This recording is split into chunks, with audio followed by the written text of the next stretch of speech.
వివాహేతర సంబంధానికి అడ్డుగా ఉందని తన 2 ఏళ్ల కన్న కూతురిని ప్రియుడితో కలిసి దారుణంగా హత్య చేసి పూడ్చిపెట్టి పారిపోయిన అమానవీయ ఘటన మెదక్ జిల్లా శివంపేట మండలంలో శుక్రవారం వెలుగు చూసింది.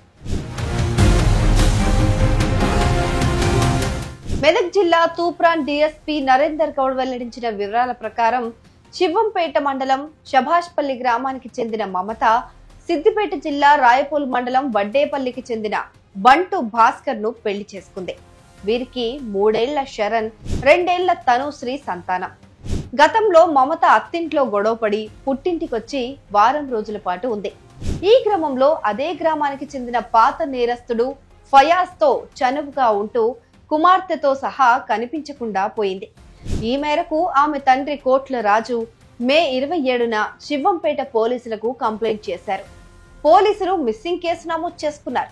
దర్యాప్తు చేపట్టిన పోలీసులు మమత, ఫయాజ్ లు ఏపీలోని పల్నాడు జిల్లా నరసరావుపేటలో ఉన్నట్లు గుర్తించారు.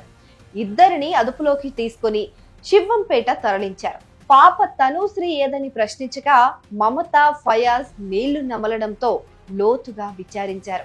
నరసరావుపేటలో తమ ఆనందానికి అడ్డుగా ఉందని భావించి తనుశ్రీని చంపేయాలని నిర్ణయించుకున్నారు. జూన్ 7న శభాష్పల్లికి తీసుకొచ్చి ఛాతీపై కొట్టి అంతమొందించాక ఓ సంచిలో శవాన్ని ఉంచి కాల్వలో పూడ్చిపెట్టారు. తర్వాత నరసరావుపేట వెళ్లిపోయారు. ఈ మేరకు మమత, ఫయాజ్లపైన హత్యా కేసు నమోదు చేసి అరెస్ట్ చేశారు. నరసరావుపేట వెళ్లేటప్పుడు మమత తన కుమార్తె తనుశ్రీని మాత్రమే తీసుకెళ్లటంతో కుమారుడు శరణ్ చావు నుంచి తప్పించుకున్నాడని గ్రామస్తులు పేర్కొన్నారు. శివంపేట మండలము శభాష్పల్లి గ్రామానికి చెందిన బంటు రాజు అని చెప్పేసి గత మే నెలలో కూతురు మమత, ఆమె కూతురు అంటే మనవరాలు ఇద్దరు కూడా తనుశ్రీ అని చెప్పేసి ఇద్దరు కూడా మిస్సింగ్ అయినరు అని చెప్పేసి ఒక కంప్లైంట్ ఏంటంటే మాకు మిస్సింగ్ కంప్లైంట్ ఇవ్వడం జరిగింది.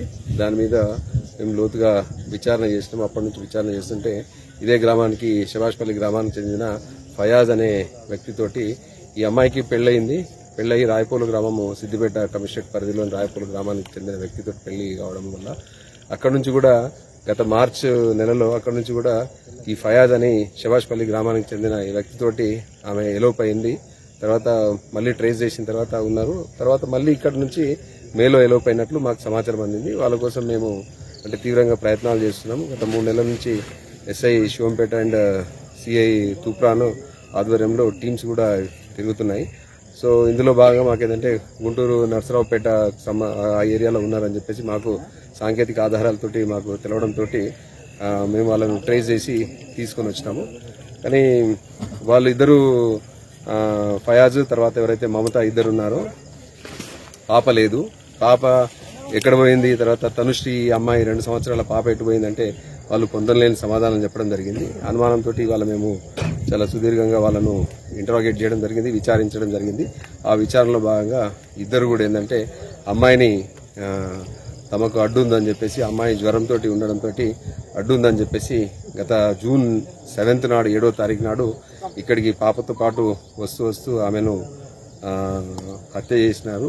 తర్వాత గొంతు నులిమి హత్య చేసి ఇక్కడనే శభాష్పల్లి ఈ ఏదైతే పొలాల్లో ఈ వాడుక పక్కన ఒక గుంత తీసి దాంట్లో కూర్చడం జరిగిందని చెప్పడంతో ఇవాళ మేము మొత్తం పోలీస్ టీమ్స్, తర్వాత మెడికల్ ఎక్స్పర్ట్స్, డాక్టర్స్, తర్వాత తహసీల్దార్ గారు, శివంపేట తహసీల్దార్ గారు ఆధ్వర్యంలో ఇవాళ దీన్ని శవాన్ని మేము వెలికి తీయడం జరిగింది. గత 3 నెలల నుంచి ఉండడం వల్ల, గత 2 నెలల నుంచి విపరీతంగా వర్షాలు పడడం వల్ల శవం పూర్తిగా కూలిపోయిన పరిస్థితిలో ఉంది. ఇది కేవలం ఏంటంటే తమకు పాప అడ్డు వస్తుంది, తమ సంబంధానికి అడ్డు వస్తుంది, పాపను తొలగించుకుంటే తమ సంబంధము కొనసాగించుకోవచ్చు అన్న ఉద్దేశంతో వీళ్ళు హత్య చేసినట్లుంది. ఇంకా కూడా మేము దీంట్లో ఇంకా వీరికి ఇంకెవరైనా సహకారం చేసినారా, ఎటు పోయినారు, ఎక్కడ పోయినారు అని చెప్పి పూర్తి అంటే మేము దీంట్లో లోతైన విచారణ జరపడం జరుగుతుంది. సో ఈ కేసుని వెలికి తీయడంలో అంటే బాగా కృషి చేసిన శివంపేట ఎస్ఐ, తర్వాత తూప్రాన్ సిఐ గారు, వాళ్ళ టీంని కూడా మేము అభినందిస్తున్నాము. వీళ్ళను అంటే చట్టపరమైన చర్యలు తీసుకుంటాము అని మీ అందరి ముఖంగా చెబుతున్నాం. Thank you.